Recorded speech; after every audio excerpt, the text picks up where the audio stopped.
झारखंड में 12 से 16 साल की युवतियों को शहर से बाहर असुरक्षित जगहों में काम करने के लिए भेजा जाता है।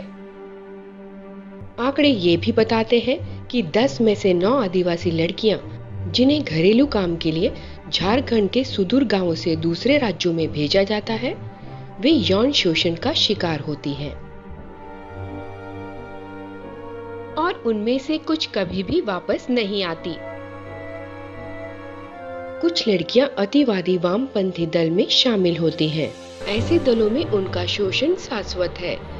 विडंबना ये है कि खुद हिंसा के जंजाल में फंसी लड़कियों को दूसरों पर हिंसा बरपाने के लिए हथियार चलाना सिखाया जाता है।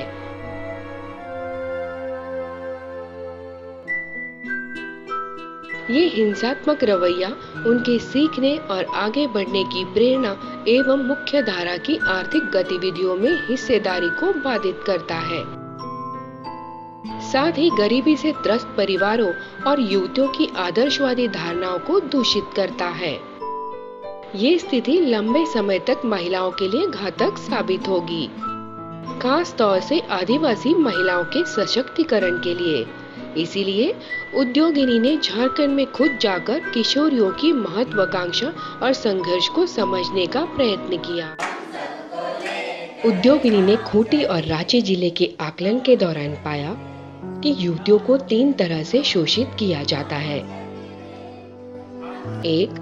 शारीरिक तौर पर महिलाओं और युवतियों को झापड़ मारना, पीटना, लात मारना, कैद कर देना और शारीरिक शोषण करना। 2.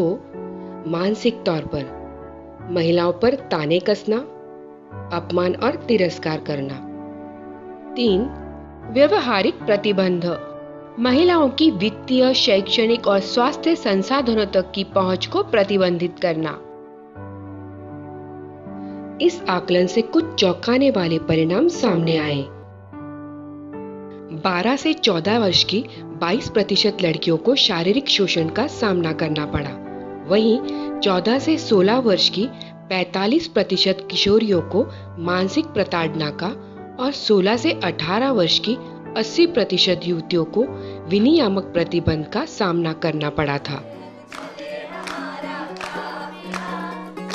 उद्योगिनी ने जागरूकता और लिंग रूढ़िवादिता की जानकारी के प्रसार हेतु 100 युवतियों के साथ कार्यशालाएं आयोजित की।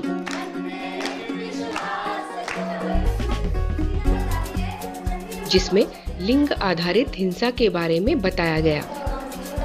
क्या चीज मदद कर रही है और क्या चीज दिक्कत। साथ ही उनसे जाना गया कि घरेलू काम करने के दौरान या दिहाड़ी पर काम करते समय अपने घर में या समुदाय में उन्हें किन दिक्कतों का सामना करना पड़ा। वे लोग कौन थे जिनके साथ वे सुरक्षित महसूस करती थी? किसने उन्हें खुद में असुरक्षित महसूस कराया? इन प्रश्नों का उद्देश्य उनके हल तलाशने की महत्वाकांक्षाओं को आंकना था।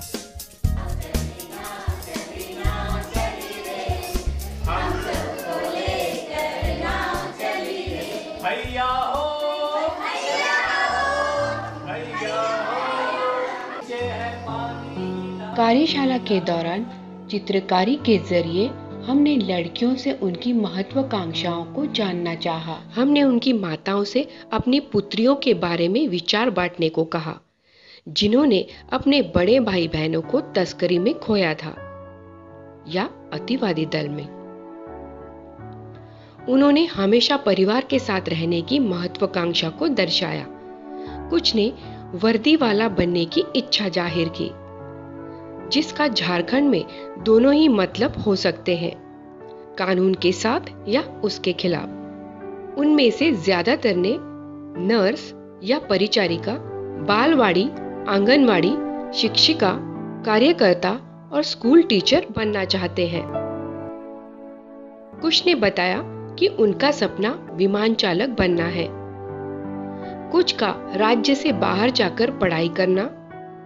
वहीं कुछ लड़कियां अपनी शर्तों पर अमीर बनने का ख्वाब देखती हैं।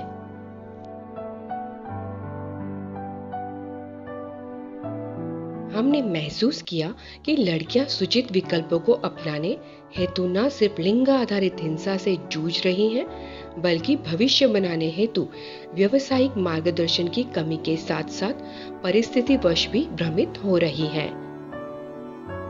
उद्योगिनी अक्षम महिलाओं को उद्यम शुरू करने हेतु सहयोग देने के लिए समर्पित है।